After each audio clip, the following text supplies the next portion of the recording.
Yo guys, we are back with some more Ace Attorney reviews, and today we're moving on to the sequel, Ace Attorney: Justice for All. A bit of background information: I've played each game of the original trilogy twice or 3 times before. I know I first played them about 7 years ago, and played them again 5 years ago. What's interesting is, Justice for All actually ended up being my favorite of the entire trilogy. Considering its reception, that is very unusual, but episodes 2 to 4 really stood out to me, and they were enough to make this my favorite one. But it's been a really long time now, my opinions can change a lot because it's been 5 years, and they have changed a little for the first game. So let's go to Justice for All to see if it holds up. This time we're starting with the Lost Turnabout. The Lost Turnabout has a pretty cool opening cutscene, with the judge looking demonic, and with Phoenix looking panicked. It's just a nightmare, but it's a cool scene that gets you hooked. Again, the culprit is revealed, and he hits Phoenix on the head with a fire extinguisher. This causes Phoenix to get amnesia, and this is the first thing I want to focus on. The amnesia plot point seems to be a controversial one, but I think it's the highlight of the case. I think it's a creative way to set up a tutorial. I don't really see the problem with giving Phoenix amnesia if it's only used to set up a tutorial. It's not like the amnesia is impacting the story in any negative way. Not only that, it provides us with some of the best moments of the episode. Seeing Phoenix confused about what he's doing is really funny, and provides a lot of good moments. I love how characters like Maggie and the judge are super confused as to what's going on with Phoenix. They can get really angry, and the drama of the case makes it more fun. Anyway, let's go on into the courtroom. There's something immediately apparent here that is very strange. Maggie is beside you when she's the defendant. This is weird because this was never done in the first game. The only time we had the defendant on our side was when we were defending ourselves. It's also weird because Maya had to toss a piece of paper to us in Turnabout Sisters when she was the defendant, which means it probably wasn't possible for her to be on the defense's side when she was on trial. Also, having the defendant by her side mid-trial would have been super helpful in previous cases, so yeah, this is a weird moment. Anyway, we get into the first testimony, and we've run into a big problem. This first testimony is probably the worst tutorial in the series. I don't remember the tutorial from the other games that well, but I don't remember any of them failing at it this much. The contradiction you're supposed to find is Maggie's name being spelt wrong. However, there's something else that stands out. The victim's neck was broken. This has been another point of debate in the fanbase. Some people think that this is a definitive contradiction, while some people think there's a chance the victim could survive, and even write the victim's name in clear letters. Frankly, I don't know what's possible and what isn't. I do think the game could be more clear about what's possible, just because it is normal for a lot of people to get confused. But whatever, it's not the worst thing in the world. However, the big problem is there's a good chance you wouldn't even think about the spelling contradiction at all. In the tutorial, Maggie only talks about presenting evidence. She says nothing about presenting profiles. She only says something about presenting profiles after you cycle through the entire testimony once, but by that point you would already be thinking about the broken neck contradiction.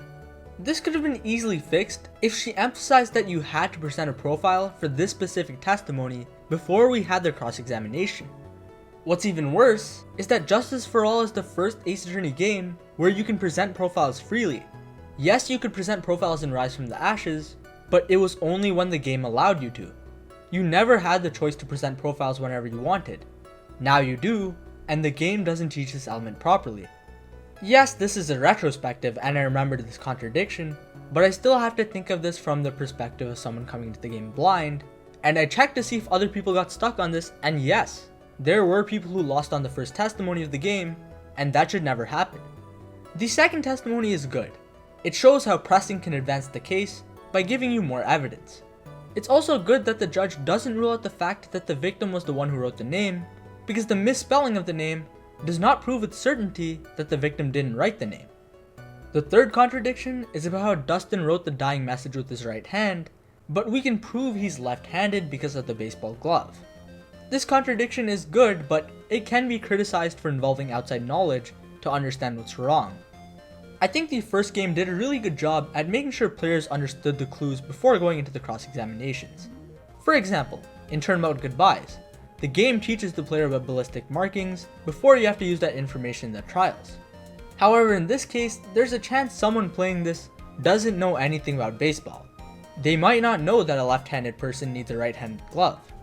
Perhaps this was done because baseball is popular in Japan, and the creators of the game got information that this game would not be localized, so I don't hold this against the game. I will say Payne is funny here. He's trying to get a win on Phoenix and still treats him like an amateur even though he's beaten Von Karma.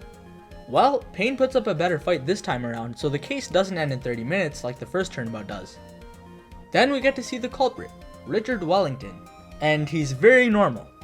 I think they were trying to go for a villain that makes you angry because he's condescending, but I don't think it was done that well. Nothing he said had any effect on me, so he just ended up feeling like another Frank saw it. But otherwise, he's serviceable as the first culprit.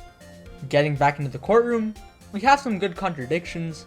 The banana and the time contradictions work well. It's really the ending where we run into more problems. So after Phoenix accuses Wellington, there's this point where Wellington argues that he could not have written Maggie's name because he had no way of knowing her name. And Phoenix's evidence here makes no sense. We have to present a cell phone because Maggie told us about the story of how someone called the phone and asked for her name.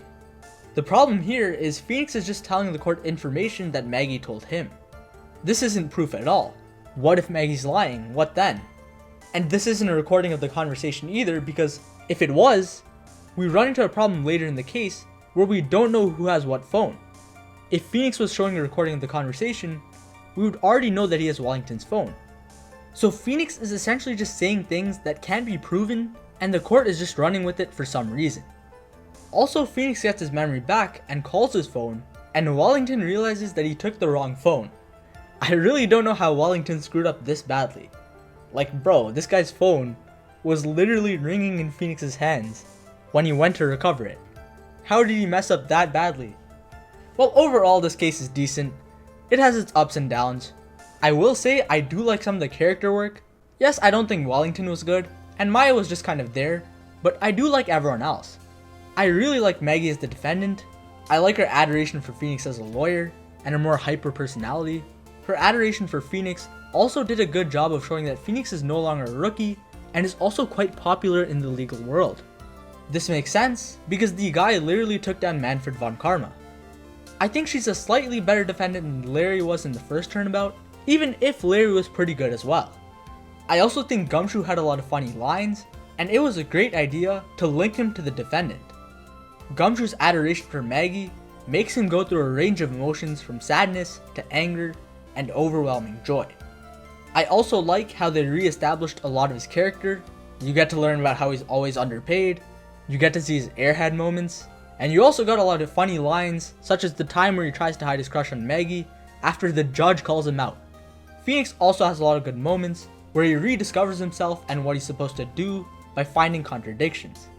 And again, his dire situation makes for some fun dialogue because he's very stressed out as he does his job. The judge also has some funny moments, like the business card part, but overall, he's just kind of there as well. Well, other than that, the post-trial is nice. Again, the amnesia is my favorite part of the case, and we get to see it at its full potential at the end when Phoenix remembers everyone. He remembers good old Detective Gumshoe, he remembers the judge, and says something that is probably wrong. He forgets Payne, which is just top tier comedy, and then after all of that, he finally remembers Maya, and it leads to a reunion and Turnabout.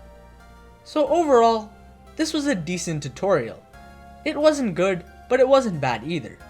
I give this one a 6 out of 10, and that's actually better than I expected.